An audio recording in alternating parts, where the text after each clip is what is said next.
Anong mensahe ang kailangang marinig ng mga Gemini sa buong taon ng 2025? Pwedeng nangyayari na to o mangyayari pa lang. Kung hindi man para sa inyo itong magiging reading, di baka para sa someone na malapit sa inyo o sa someone na kakilala niyo mismo. Baka may lumabas na gender mamaya, gawin niyo na lang energy, masculine at feminine energy. Pwede rin naman na huwag niyo nang pansinin ang gender. Kung ano bang instruction ko? Hindi ko masasabi kung anong magiging reading. Kung positive ba o negative, depende sa kung anong mapipick up kong energy. Kung hindi man mag-resonate sa inyo to, di i-adjust nyo na lang ang video, hanapin nyo to. Kung hindi pa rin, dito na. Ito ang last deck.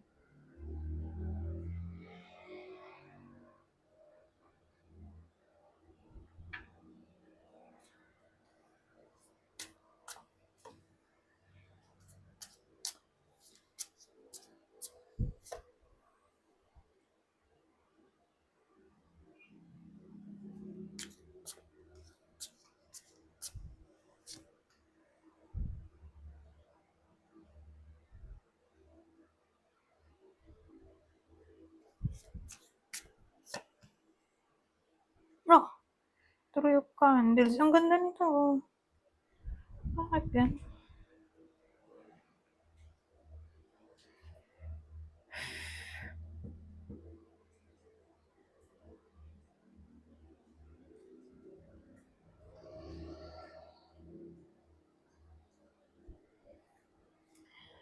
Mm-hmm.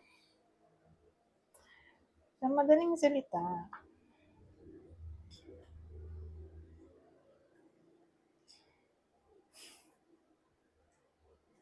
binibigyan kayo ng guidance ng universe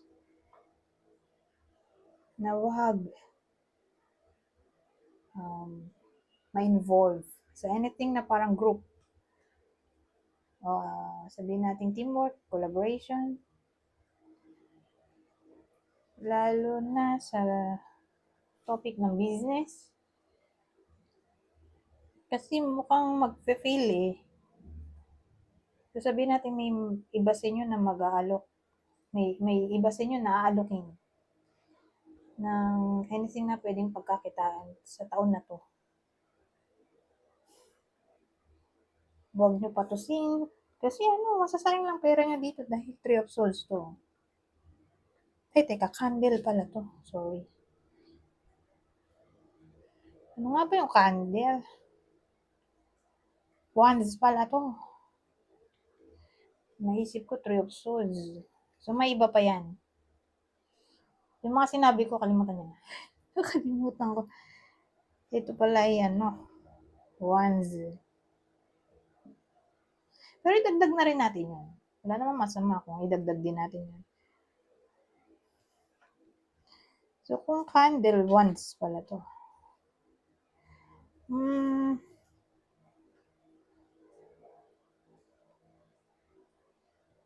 Parang suswertehin yung iba sa inyo kung magto-try ang iba sa inyo ng something new. Yung mag-explore ba kayo ng something new?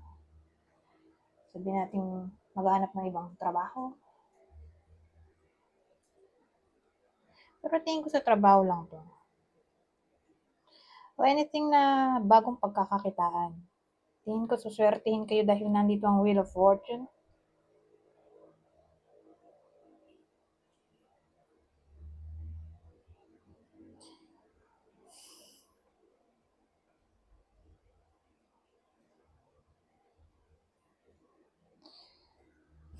Ngayon,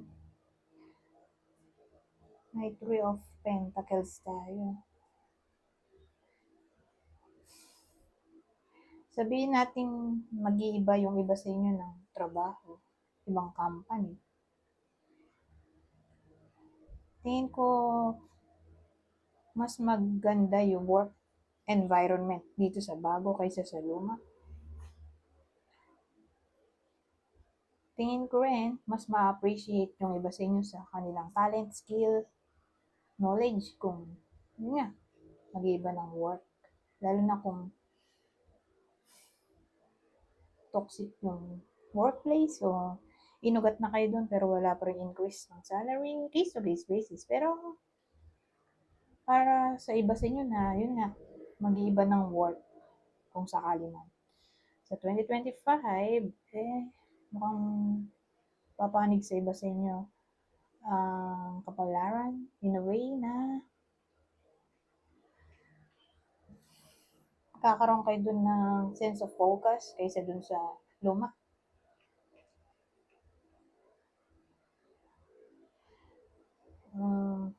Saka mas organized dito kaysa dun sa luma.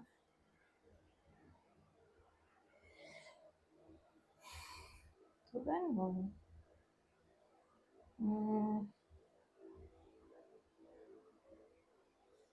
Mas maasahan yung ka-workmate na bago kaysa sa luma.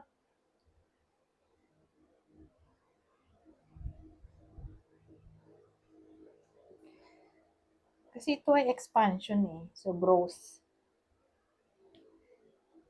So, mag-grow lang yung iba sa inyo kung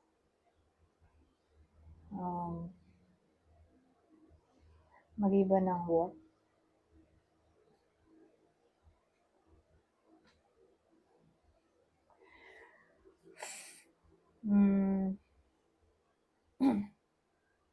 So, ano pang masasabi ko dito?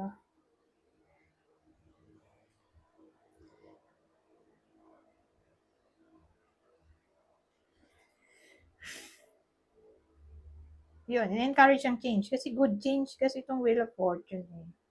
Kaya ako sinasabi, change. Ito naman divine guidance. Ito yung talent ng iba sa inyo. Pero grupo sila. Nag-work together. So, ano? Kumbaga papalarin. Mas papalarin yung iba sa inyo kung mag-iba ng work.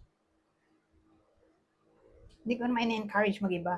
Pero kung sakali lang na may mag-iba ng work sa iba sa inyo, yun nga, dun sila papalarin sa new company o new workplace.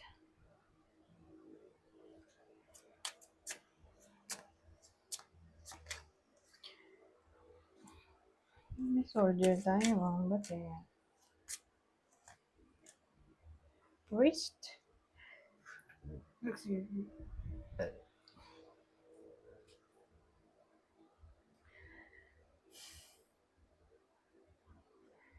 So, ang dating sa akin sa taon ng 2025,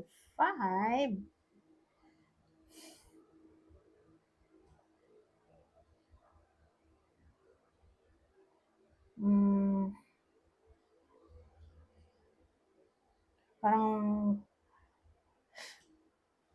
may mga tao na makakaway ng iba sa inyo. At ito ay may kinalaman sa legal matters.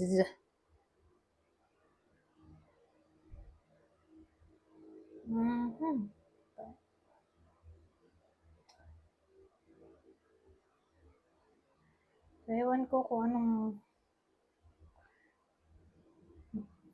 gulo to. Pero posible nga. Sabihin natin away sa inheritance, problema sa tax, o law.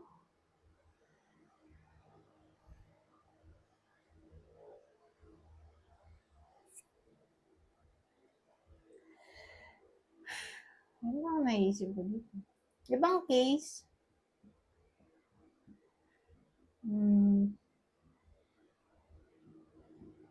baka may magbalik sa buhay ninyo. Probably ex.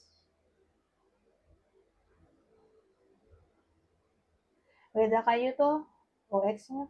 Basta dun sa connection, isa dun ay cold.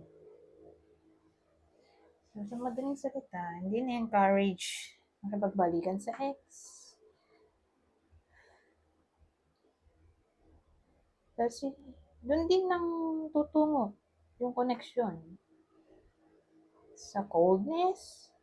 Sabihin natin ganito, may iba sa inyo gusto pa sa ex, hahabulin nila, tapos di naman sila papansinin, di replyan. Sad. Diba? Nagsayang lang ng effort. Walang reciprocation ng feelings. Ngayon, sabihin naman natin may magbabalik sa buhay, yung ex. Whether ex-friend yan o ex-lover. Someone na hindi nyo na nakakausap. Pwede rin kayo yung cold. Hindi na kayo interesado. Makausap ang taong to. Para bang may magbabalik sa buhay ng iba sa inyo na hindi nyo na gustong makausap.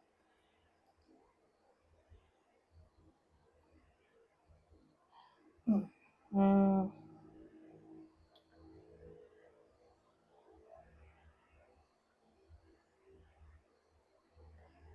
Ibang case,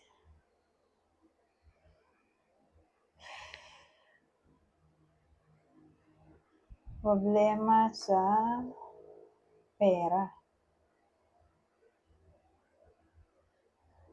Ano yung problema? Ewan, may kinalaman sa insurance. Legal matters eh. Insurance, pension. Na parang pag-away. Siguro pwede rin dyan yung inheritance na. Kung meron man.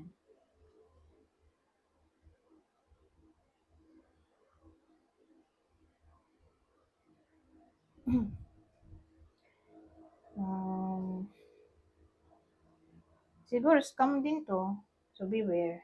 Beware sa mga subject na may kinalaman sa pera. Sabihin insurance ko no. Investment ko no. Nako. So, anything na para bang may involvement sa pera. Huwag niyo patusin.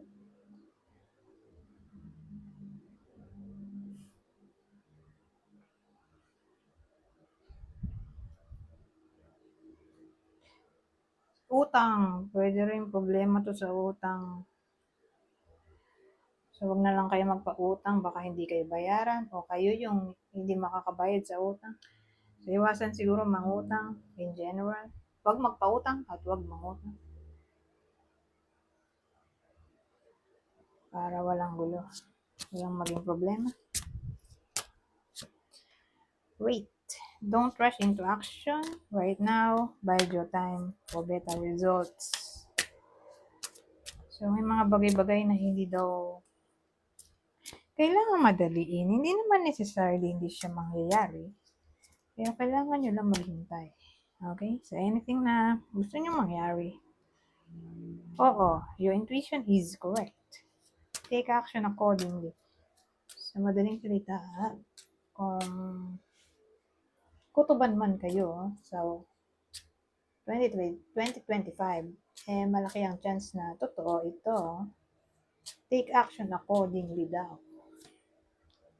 Father, healing. Your personal power increases as you give your father-related issues to heaven. So, in-encourage ng forgiveness. Tungkol sa someone na tatay na. Tatay niyo to, o kakilala niyo yung tatay niyo na nakaway niyo. O ng iba sa inyo, o mukha ng tatay. Ay, hindi, probably tatay na to. Father. So, kung di man to literal na tatay, di someone na nakaaway ng iba sa inyo, tatay na. Encourage ang healing.